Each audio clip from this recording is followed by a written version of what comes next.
Welcome to How to Leave Teaching, the podcast for educators feeling stuck, overwhelmed, or just yearning for something more.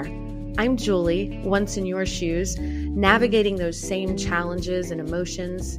Here, we share heartfelt stories and tactical advice from former teachers who found their way out, ensuring you're not alone on this journey. I am so glad you found us.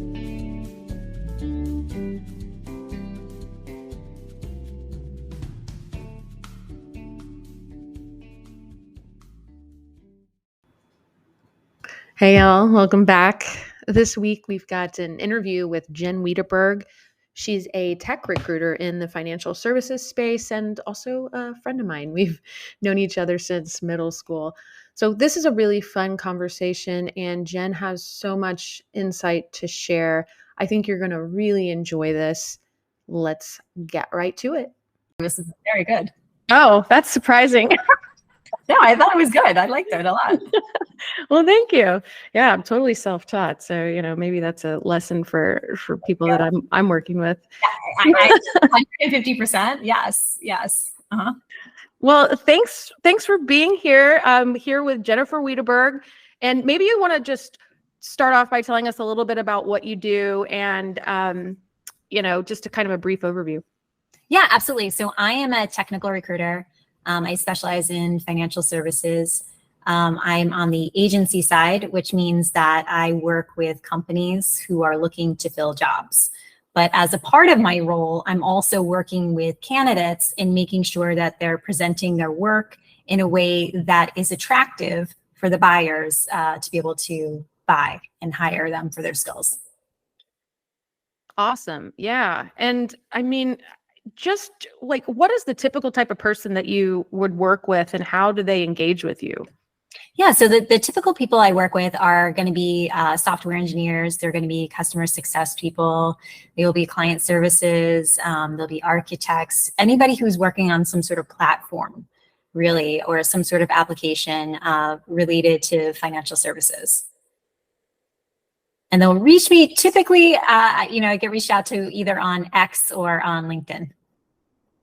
Oh, that's really interesting. Can you talk about X as a space where people should hang out or how they would interact there as like a job seeker? Because I think we think of LinkedIn, but X is a little bit more of a black box. Yeah, well, X is really fun because you get a lot of people sharing, I feel like, in my experience, a little more real ideas regarding job search and regarding what's happening within the industry. So it's really interesting. And then you'll be able to interact a little bit more with people who are being a little less guarded about what they're saying. Whereas on LinkedIn, you're going to find LinkedIn is like basically like what you would say to your parents about what's going on, right? And then you go to X and kind of like what you're saying to your friends about what's going on. So it's that kind of distinction. So if I would certainly encourage people to look at both. But if you want a little more of the real stuff, I would go to X. That's interesting too. I think a lot of people think about putting their best foot forward or like a super professional face, and that's not always the best way to connect with people on a real level, right? Right, because everybody's trying to do the same thing. And then if everybody's trying to do the same thing, you're not standing out. And, especially if you're going to pivot, you're going to need to de-risk the situation as much as possible. And a lot of that has to do with, I'm imagining, just understanding what the fit is like, values-wise, culture-wise.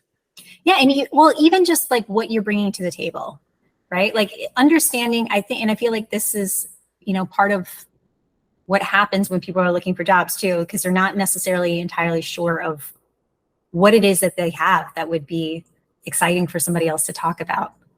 Oh my God. That's not really talked about at all because people feel as though, who am I? What do I really have? I'm not really that great.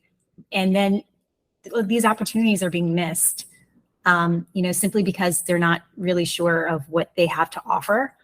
And the clients aren't sure of what anybody has to offer either. And then the conversation never happens. Which is why it's so important to be able to talk to people, especially recruiters, who understand both sides of the house and can say, hey guys, we set the frame properly and have people engage. So I really view my role as somebody who's setting a framework for productive discussion for two sides to come together. And how did you get interested in this field? Like recruiting, but also financial services, tech, all of that? Well, that's a funny story. So I was selling copiers and also cocktail serving in Boston after I graduated. And so, in my territory in Boston was financial service. It was like financial district. So a lot of the companies I would call on would be like, Merrill Lynch, all these other places, right? And about 6 months into that, I was waiting on a table at my cocktail serving job. And my future husband, walked in with his friends, chose a table that was right next to the exit, just in case things got crazy for a Yankees Sox game. And then he asked me to move up to New York. I went to New York. Wait, things 3 months later.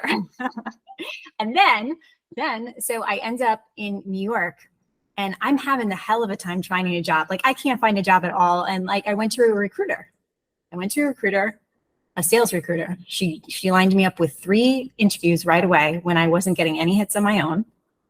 And then a recruiting agency called me, and because they had seen my resume online, and they smartly scheduled my interview before everybody else. And I had interviews scheduled for the entire day. And they said, they gave me an offer on the spot, and I canceled all my other interviews. And here I am. That's nuts. I mean, it goes to show that there is an element of serendipity in all this. I get like a lot of, just frustrated job seekers, that are going, why am I getting so much rejection? And what do I need to do to just like lock this thing down? What are the steps? 1, 2, 3. And it's like, you know what? Putting yourself out there. It sounds like you were throwing a lot of different things at the wall and open to a lot of different possibilities. Oh, absolutely. And I think that's a really important point, Julie. That you gotta give luck a really nice surface area to find you. Like if you narrow it and say, this is the only way I'm going to be successful, like it's not happening, right? It's like, open it up, right? In whatever way that you possibly can. You're going to give yourself an easier time. You're going to give everybody else around you an easier time too, that way too. Because then they'll be able to help, because if it's so narrow, then, it's not going to work out. Yeah. And along those lines, there are a lot of teachers that want to pivot into the tech space. They might want to pivot into the financial services tech space, right? And what types of roles are you seeing? It's a kind of a mystery, I think, when you're coming out of a public school system and you've been teaching in a classroom forever. You're like, what the hell is customer success? I don't know what that means. What do you think good roles are for people potentially that are people that communicate well orally and in writing, that can really, engage in project management on a really dynamic level, that type of skill set? Well, there's a couple of areas in particular I feel like are really ripe for teachers in particular. Now, in a lot of these organizations, what you're going to find is there's going to be something called learning and development. And that's an internal function. They have it at, a lot of these larger corporations. They would love a teacher, because what you do in this learning and development type of a role is you're really trying to get everybody engaged. You're trying to make sure that everybody internally is taught. And, I think that key to the future of a lot of these companies is going to be upskilling and reskilling people. How are you going to do that? You're going to need somebody who understands how to teach. We can say that AI is going to do it all we want. It's not going to happen, right? You need somebody who is going to be able to teach, who's going to be able to get through to people, connect with people. And that's, I feel like, where teachers could add, really tremendous value. So there's one area. So I really encourage people to look in this learning and development area. Another spot, because what we're seeing right now is there's a lot happening within the ed tech space. People who are using platforms that are learning things. It's so much, just even think about it from your user perspective, right? Like, are you really engaged with something where you're going to have to get support from like some sort of, bot or something else like that. And it's like frustrating.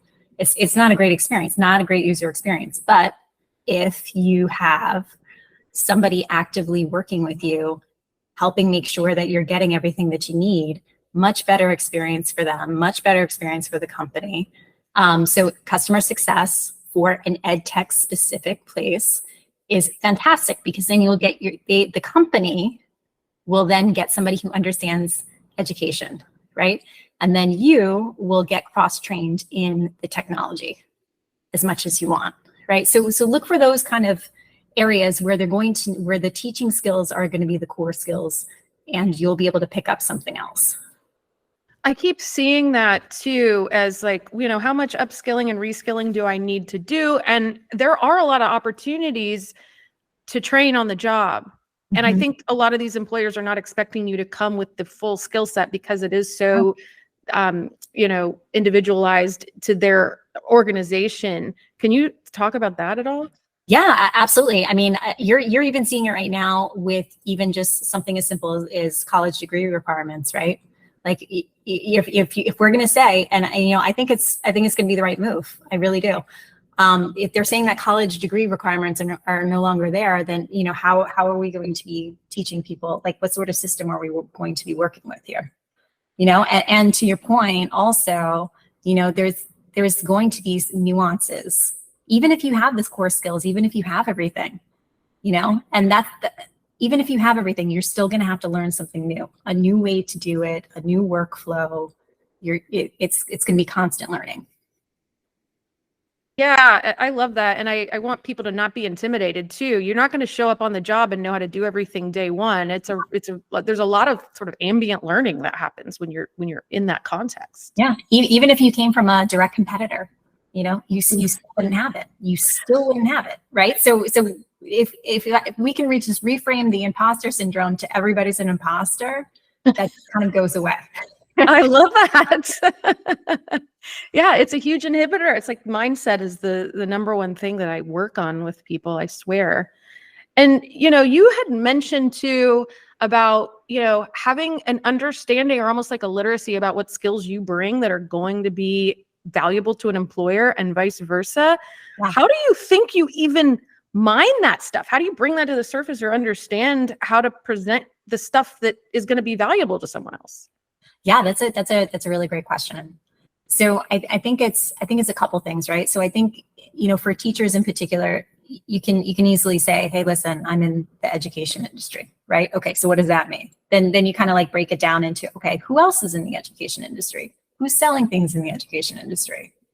Right? And then you start to look at the ed techs, because I mean, you can even break it down on LinkedIn, even with a free search, right? You can actually like look at all these things specifically for the education industry, start off there to get an understanding of something where you're going to feel more comfortable, and then move to wherever you want to go after you've gotten the right experience.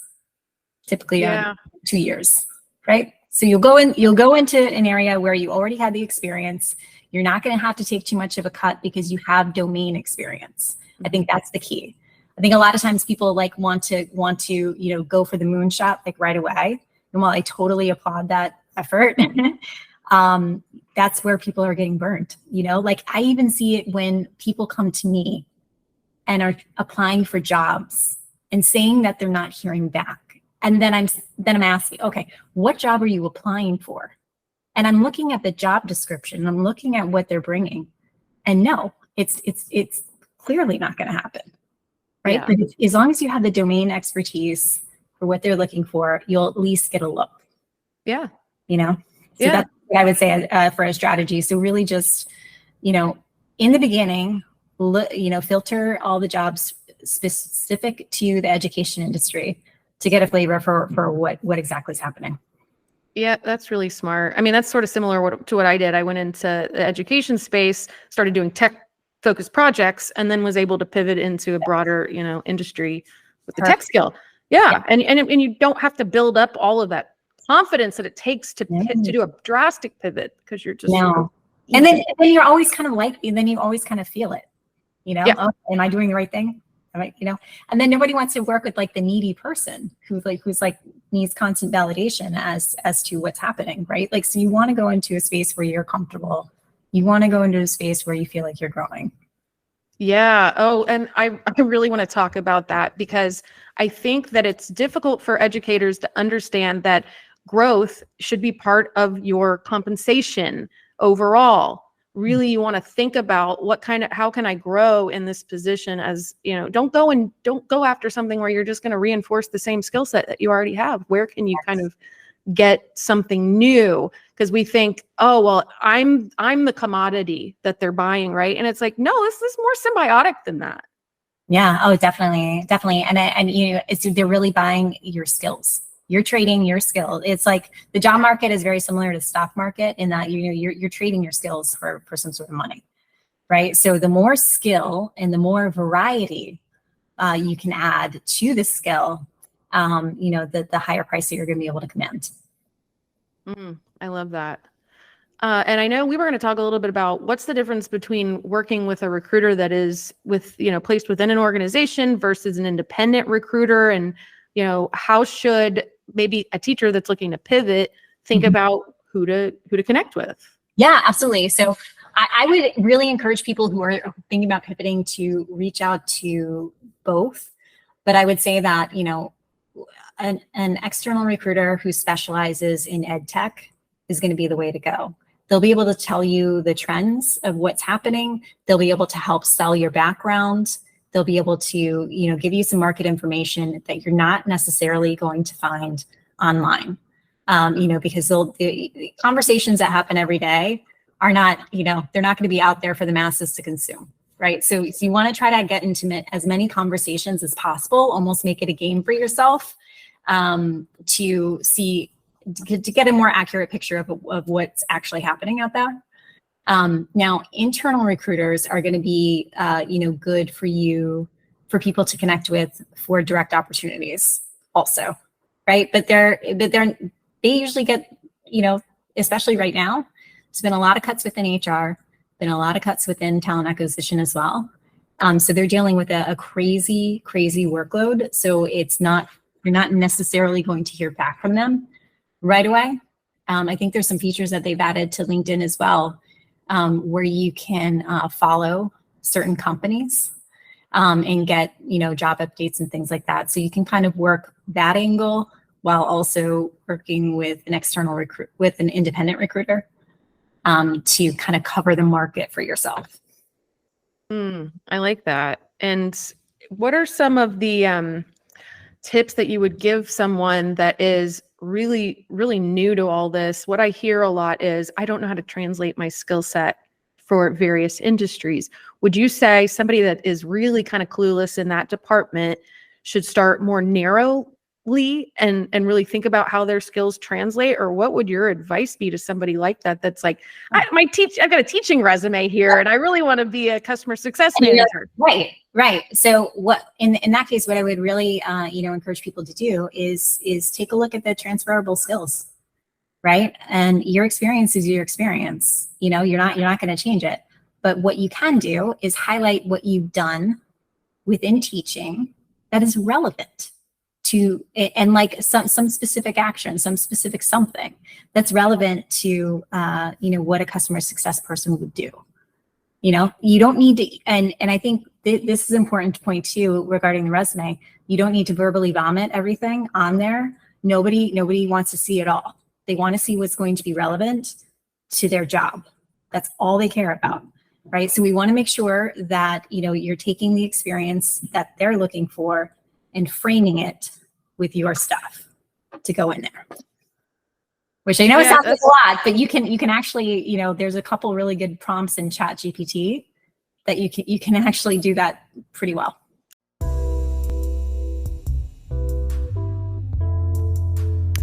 Want to know how you know if your resume is working for you or not? It's whether or not you're getting interviews. And if you're not getting interviews, it's not because you've been teaching. It's how you're writing about your teaching skills and experience in that resume. And I get it. translating your teacher skills for a variety of different industries and job roles that you've never done before, that's daunting. That's where What's Next Teacher comes in. Our pre-populated resume templates bridge that gap. No more staring at a blank page, wondering how to start. Whether you're aiming for roles like instructional designer, corporate trainer, college admissions officer, project manager, and even fields as diverse as machine learning engineer, what I did was put together 30 of the top industries that teachers are transitioning into and translated your skills for each one of them. All you have to do is download, edit, and put in your own information, tweak it. You will understand how to translate your teacher skills once you take a look at these resume templates. And if you want a bundle, we've got bundles too, so you can get 5 at once. Go to whatsnextteacher.com/shop to check out these resume templates. And I really hope that they take the daunting feeling out of resume writing for you.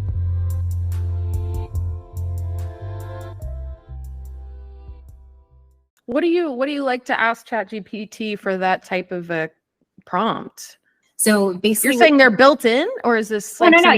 You can just prompt ChatGPT to do something like this, right? So you could say hey, even if you have your LinkedIn profile, whatever other information that you have on yourself, right? Say, hey, here's this job description. Please take this job description and put put the bullet points that are relevant from my experience, translate them into this job description, like where the similarities are. And I'll send you this after, so you can send to your subscribers as well, because I feel like that would be really helpful. And then it'll like spit out bullet points basically. Oh yeah, that would be yeah. I mean, then you can take it from there, and you're going to want to still rewrite it, right? You're not necessarily going to want to take this verbatim, but it'll make it super easy, because at that first hurdle is just getting that done. So this will only take just a few seconds, and that takes that blocker right out of the way. Yeah, because I think if you're so immersed in a space like education, you may not understand really like how things are talked about. Like what is really like the language in another industry? How do they, because they could talk about teaching, with completely different language, and you may not. Yeah. Everybody's got their jargon, of course. Yeah, exactly. And are there really pitfalls that you would warn against? Is there sort of something that you see a lot in working with job candidates that you would just really warn against? I would say just there tends to be a sense that you need to come up with these canned communications. And what I mean by canned communications is we've all kind of seen these, like the form, kind of very formal language in reaching out to, in just communicating in general. It tends to all start looking the same. And I think for that, you really just want to make sure that you're not looking the same as everyone else. And then I think the other thing is that people aren't really thinking about what other skills that they should be building right now too. We're in a new world. We're in a new world where, you're not going to be, we're not in our grandparents' world, or our parents' world, where they could just, you can just kind of do one thing and ride it out into the sunset. That is gone. Okay. We are in a world where we're going to have to keep iterating all the time, and just prepare for it. And don't be afraid of it. It's going to be great. But that's where we're at, right? And I don't want anybody to be left behind on any of this, because it's going to be fantastic. But but I feel like teachers in particular are probably going to be great at being able to adapt to that. You guys have the system for learning. You understand the system for learning, right? You can share this system for learning with all these other people who are going to feel left behind. That's the superpower right now for teachers, and that's the opportunity right now for teachers in particular.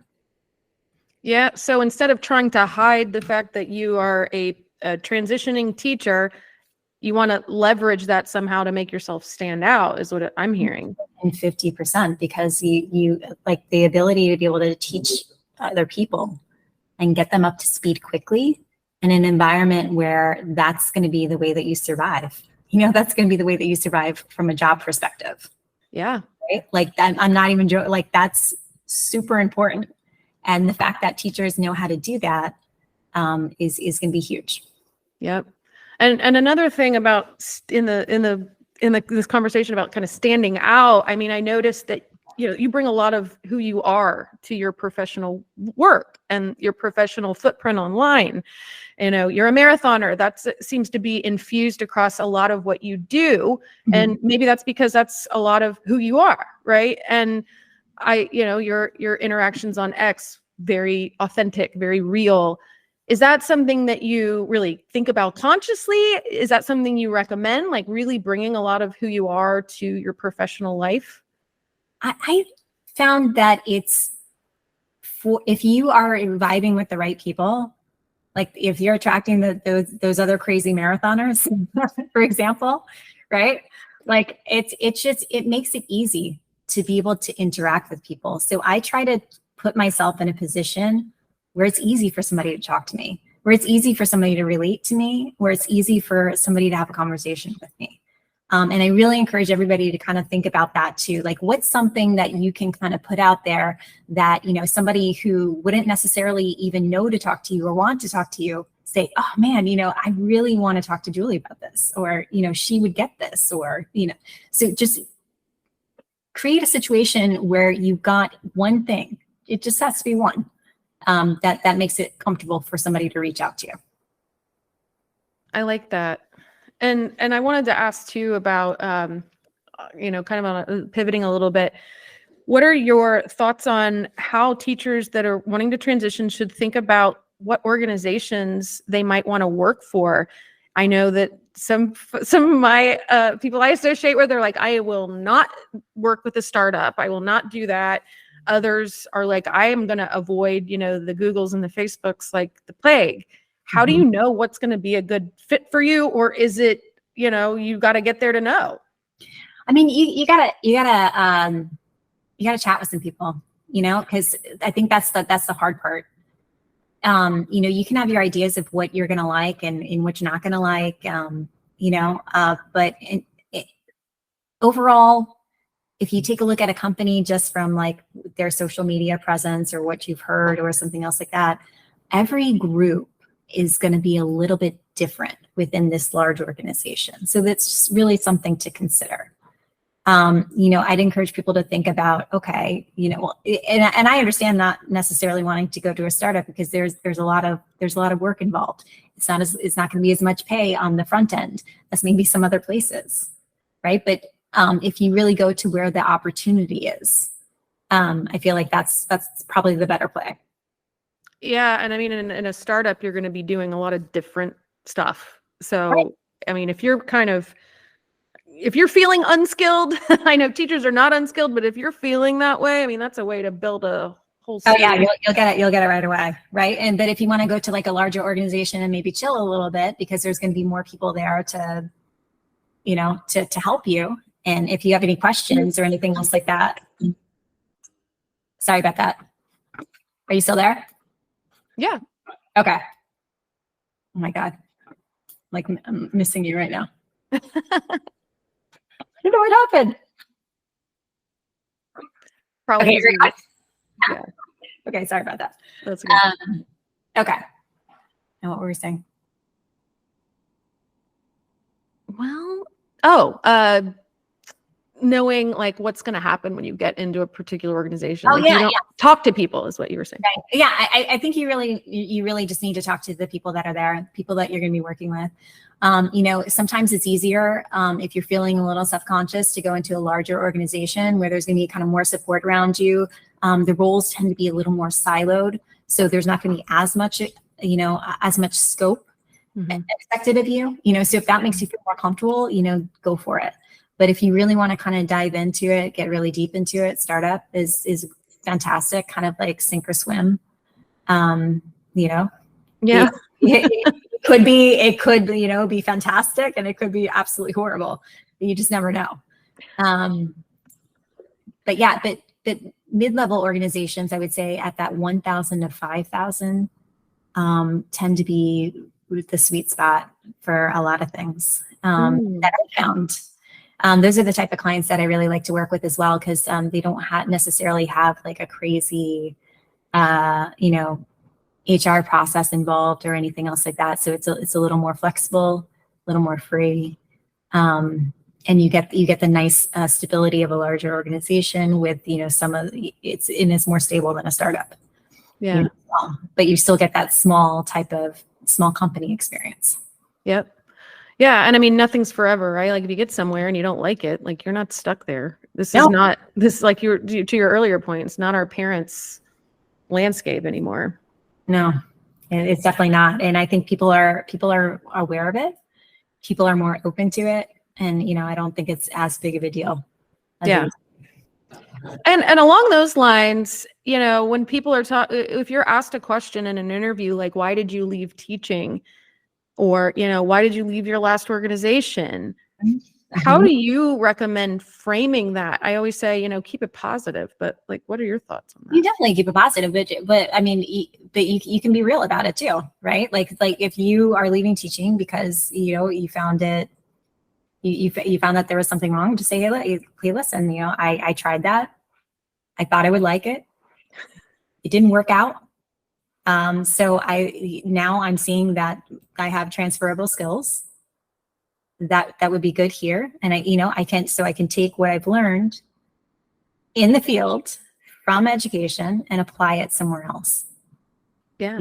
What you want is you just want, with the answer to that question, is you just want them to mentally check off the answer and go ask you something else. You do not want to raise any sort of, well, I kind of wonder about that, right, in the back of their head, because then it's an absolute no, you're out, right? Yeah. Like, you need to make it definitive enough. Like, and I would encourage people to think about, like, what are you running towards in that particular role, right? So then when they ask, hey, listen, why did you leave teaching? You just say, hey, listen, I see that your company's growing, and in this industry, is shooting up by, X percentage every year. I saw this as an opportunity for me to be a part of that, right? So if you keep it really positive, show that you've done your homework, that always comes out better. Yeah. And then one other thing I wanted to make sure we talked about is negotiation, because teachers are afraid to negotiate when they get a job offer. They feel like I am so lucky to have been able to pivot that I'm going to take this, or I got to get out. I'm going to take this. There's also the female factor, because most teachers are women, and we are taught to be the good girl and to get along and don't rock the boat. What do you have to say to teachers that are afraid to negotiate after they land an offer? I would have to say that, knowing your value is huge. And, you can, I understand, as a woman, I understand perfectly, that kind of pull to want to just make everybody happy, keep it peaceful, everything else like that, right? But I mean, come on, like, we're at the end of the day, you need to get paid. That's absolutely has to happen. And, I feel like when you do push back, it's a signal. It's a signal that you understand, what you're worth, right? Versus just kind of saying, okay, yeah, this is great. Yeah. They expect you to negotiate, do they not? 150%. Yeah. That should give people a bit more confidence in that regard.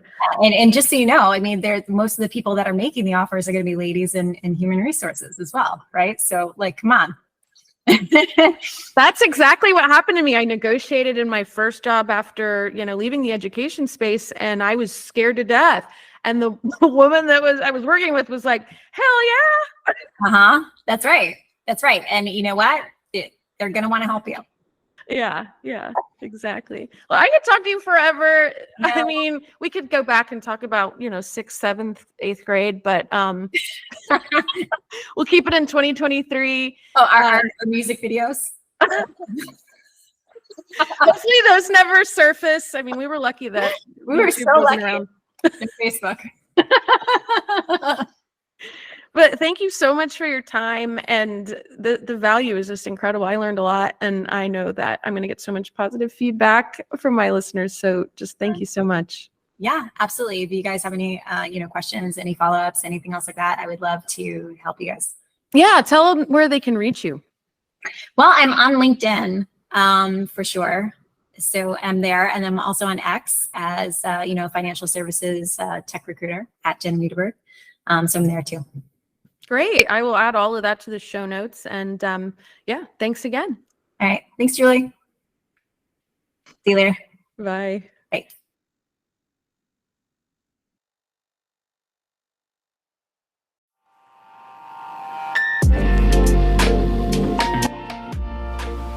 If you're here, you've probably been feeling it for a while now, that pull to leave teaching. But with that comes the anxiety of the unknown, the fear that you're actually trapped, and of course that daunting question, what's next? Well, enter our new 90-minute holistic strategy session. This is tailored just for you. It's aimed at helping you uncover careers that resonate, to craft your resume draft, and it's okay if you don't have anything yet and you're starting from scratch, and we'll unlock the secrets to landing your next job with clarity and with confidence. Let's get you out of this cycle of uncertainty and pain and carve out your new path together. Book your transformative session today over at whatsnextteacher.com.